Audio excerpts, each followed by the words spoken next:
Hey, welcome back to YT Finance, and this is the channel where I went to business school so you didn't need to, and today we are talking about Palantir Technologies PLTR stock and Sofi Technologies SOFI stock.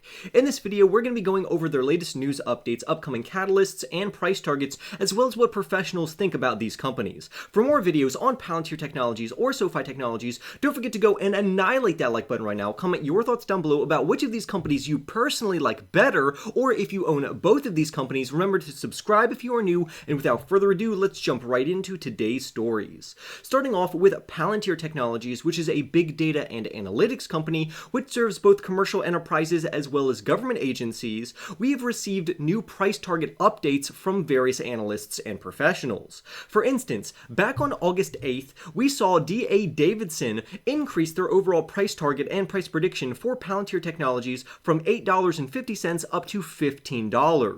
Later, we saw Morgan Stanley on August 31st increase their overall price prediction for the PLTR stock from $8 up to $9. And just recently, on September 15th, we saw HSBC put a price target on Palantir Technologies of $16 per share with a hold rating, which is rather bullish and positive. However, these are not the only analysts and professionals that have been interested in Palantir's overall share price lately. So let's see what other professionals and experts have to say about this.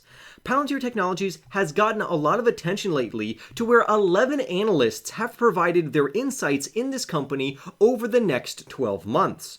Right now, the collective average price target for the company is $15.77, which is very close to their current share price of close to $15. However, this average price target is in the middle of their high-end price target of $25 and their lower-end price target, which goes as low as $7.50. And honestly, the more prestigious professionals, experts, and analysts are the ones giving these higher-end price targets. We've gone over how Daniel Ives has that $25 price target, and honestly, his record speaks for him because he ranks in the top 2% of Wall Street analysts, unlike these other analysts which are giving lower-end price targets. But let's take a deeper dive into these overall ratings to find the sentiments behind this diverse view of whether or not Palantir Technologies is overvalued, undervalued, and what it can make of itself in the future. Out of these 11 analysts, 4 of these professionals express a very bullish positive outlook, indicating a moderate degree of positivity or complete outright bullishness, such as Daniel Ives and that $25 price target.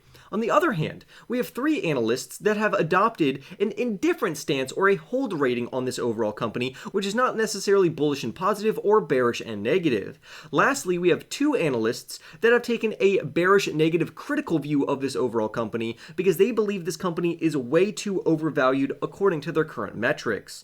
Notably for this company, we know that their average price target has actually increased by around 54.76% over the past month alone, and this is extremely positive, to where now the average price target is very considerable and in the same range of their current share price, meaning that this company could be looked at as properly valued right now. But if you have a forward-looking analysis and you are a long-term investor, I would highly recommend looking into this company further to make sure that this company aligns with your own risk management policy. If you know me, I am a long-term investor and I currently have a 3% allocation to Palantir Technologies in my portfolio. That may not sound like a lot, but I have a general rule of thumb to say we should never invest more than a 5% initial portfolio allocation into any singular risky growth company. Essentially, if my portfolio is $100,000, I would only be allowed to invest into Palantir Technologies up to $5,000. And honestly, I would split that up into increments, maybe investing $1,000 every month or every month and a half, or maybe $250 into the company every week, which dollar cost averages me into the stock to where my average cost basis and price for the company is rather low, or at least decently competitive. But right now, let's talk about how these analysts are arriving at their various conclusions, which again are very diverse. So let's look at their overall methodologies. Some of these analysts are projecting the company's current value based off of their future earnings using a PEG or a PEG ratio.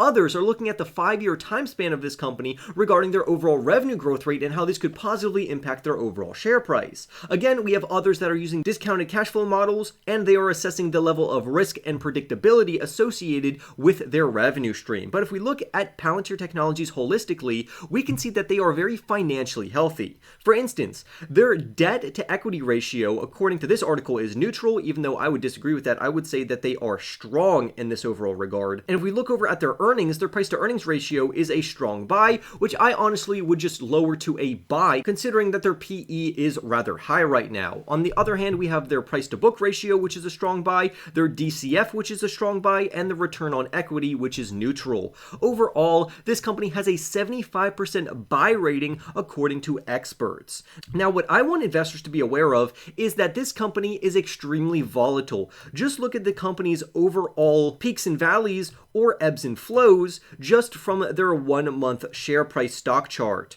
And if you can see this, you can see that it is extremely volatile, and holding this company for the long term is going to require you to digest a lot of uncertainty and volatility in the overall share price, which is why I would advocate investors to slowly dollar cost average until you reach that 5% initial portfolio allocation, and then from then onwards, just let the rest ride. There are so many other stocks on the stock market right now that deserve your capital, and you don't want to get caught up in just one stock. You want to be a smart investor because smart investors make the most money over the long term. But overall, after Palantir's AIPCon, this company received a lot of news and a lot of very good accolades from the various companies that they are working with. And overall, various leaders sat down with Alex Karp, who is the CEO of Palantir Technologies, and they asked him questions, and the majority of them he answered very well. Overall, I wasn't extremely impressed with AIPCon, but I do think that Palantir got to show their overall value, considering their artificial intelligence and large language model technology, especially in regards to data analytics. In the end, Palantir Technologies remains a strong portfolio builder for those of you who are willing to take on a little more risk and you plan to hold this company for the next 5 to 10 years. If you do not already have that in your head, then please disregard this company, and also remember not to overexpose yourself more than a 5% initial portfolio allocation. Again, if your portfolio is worth $100,000,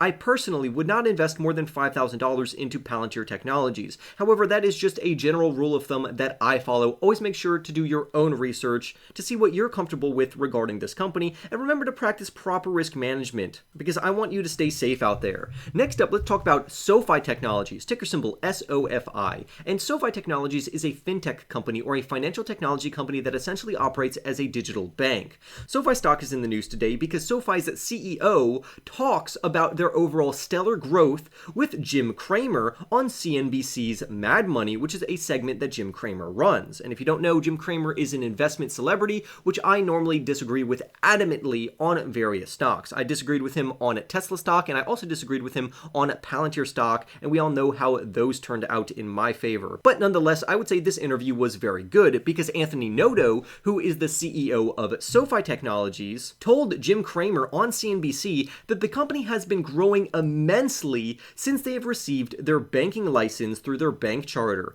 And the CEO of Sofi said, and I quote, "We are really stealing share from the big banks. And so we have been able to add more than $2 billion of deposits in each quarter since getting our bank license. And we reported in Q2, we remain confident that we can add $2 billion plus each quarter, and we are on track to do that." End quote. So this is a very positive development from Anthony Noto, who is the CEO of Sofi Technologies. Sofi Technologies has been growing very rapidly, but the main takeaway you want to get from this is that they are stealing market share away from larger banks, and that is exactly what we want to see Sofi doing. For instance, during the second quarter, Sofi Technologies gained more than 584,000 new members, to where now they have 6.2 million members, which equates to a 44% year-over-year growth rate in their member count. On top of that, Sofi stock also rallied around 20% in just a single trading session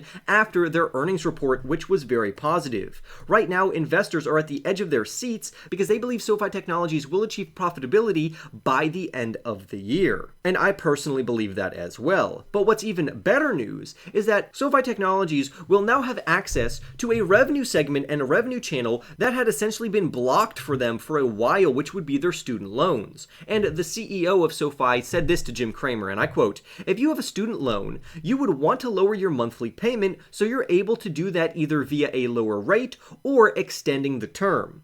He goes on to say, There are always trade-offs with those decisions, but we are giving people that opportunity to get their money right through a variety of different vehicles, and that's very appealing to them, end quote. So essentially, SoFi Technologies is trying to benefit people who have student loans, and they can do this in two main ways, either by lowering their overall interest rate or by extending their overall term. It would even do well to do both of these in some regards. So if you have student loans, I would highly recommend looking into SoFi Technologies to see what they could offer you, but honestly, you may want to see what some credit unions would offer you, because normally they have a more competitive rate than larger commercial type fintech companies or banks. But feel free to look at SoFi Technologies. SoFi Technologies exceeds in multiple areas, including banking, credit cards, debit cards, personal loans, student loans, and a variety of other factors. So it's good to see this revenue channel starting to open up for SoFi Technologies, which means that their Q3 results should be rather impressive, especially when it comes to Q4, because that's when things will be in full swing for this overall company.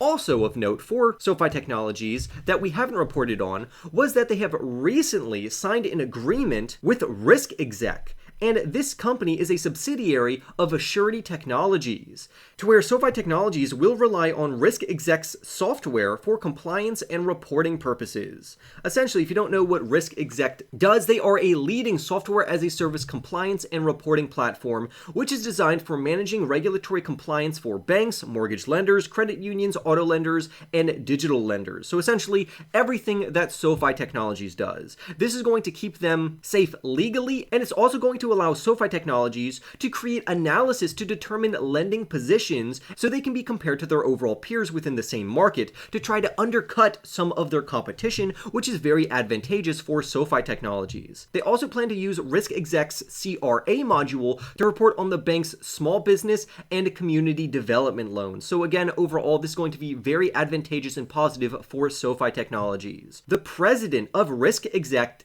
even said that we are pleased to have SoFi on our list of Risk Exec users and to see Risk Exec successfully implemented and enhancing their CRA program.